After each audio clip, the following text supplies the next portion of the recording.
आपने कहा कि नशे के खिलाफ एक बड़ी मुहिम चलाने की ज़रूरत है। आप सिरसा पहुंचे, डेरा सच्चा सौदा की तरफ से डेथ मुहिम चलाई गई है नशे के खिलाफ, वो आप भी समय समय पर उनके बारे में बोलते रहते हो, तो आज क्या कुछ कहना चाहिए इस बारे में? मेरे को पत्रकार जो है ना घेर लेते हैं चंडीगढ़ के कि आप सरसा डेरा के हक में बोलते हो। मैं ना तो डेरा सच्चा सौदा में कभी गया और ना मैं डेरा सच्चा सौदा से कभी टिकट चुनाव लड़ने की तो मैंने कभी सोची नहीं। और एक बड़े अच्छे से अच्छे लीडर से ज़्यादा मेरे साथ लोग हैं।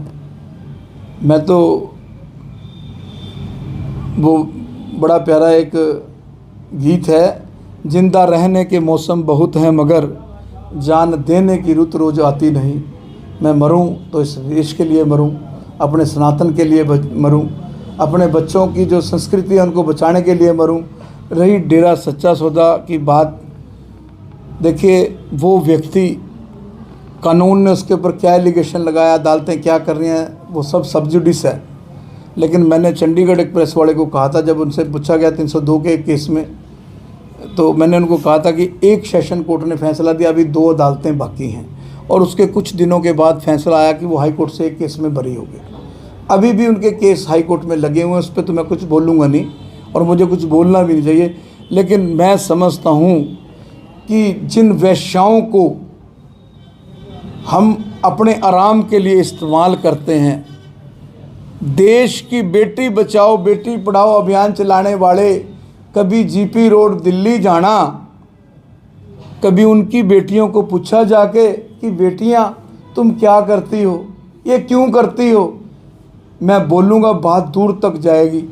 वो संत गुरमीत राम रहीम वेश्याओं को अपनी बेटी बना के अपने घर से विदा करता है।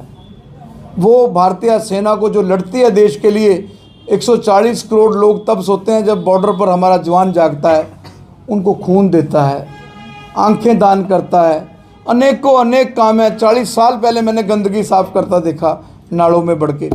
तो बुराई जल्दी फैलती है, अच्छाई लेट फैलती है। गुरमीत राम रहीम पे अनेकों एलिगेशन लग गए, मुझे नहीं पता वो एलिगेशन ठीक हैं गलत हैं, वो फैसला अदालत करेगी। लेकिन मैं समझता हूँ कि ऐसे व्यक्ति को इस तरह की साजिशों में एक अलग एजेंसियां जांच करें कि ऐसे संतों को जो देश के लिए काम कर रही हैं। मैं कोई उनका पक्षकर नहीं हूँ, मैं कभी डेरे में नहीं गया, मुझे नहीं डेरे का सिस्टम नहीं पता। लेकिन वो एक शेर है, हरिओम पवार की 2 लाइनें हैं, हम वो कलम नहीं जो बिक जाती हों दरबारों में, हम शब्दों की दीप सिखाएं अंधियारों चौबारों में, हम वाणी के राजदूत हैं सच पर मरने वाले हैं, डाकू को डाकू कहने की हिम्मत रखने वाले हैं। मेरे पिताजी कहा करते थे, पंडित राम मूर्ति शर्मा, 2 बार कोई नहीं मरा, 1 बार मरता है। भगत सिंह भी 1 बार मरा, सुभाष चंद्र बोस भी 1 बार मरा, चंद्रशेखर आज़ाद भी 1 बार मरा। मैं भी 1 ही बार मरने के मूड में हूँ, 2 बार मरने के मूड में नहीं हूँ, और जलीलत होकर मरने के मूड में नहीं हूँ। दाल फुल्का खाना है, लेकिन जब तक जीऊँगा देश की बात करूँगा, अपने समाज को जीवित करूँगा, अपने ब्राह्मण समाज को जीवित करूँगा। जिस समाज में भगवान ने मुझे जन्म दे के भेजा है, उस समाज को मजबूत करूँगा, उस समाज का झंडा बुलंद करूँगा।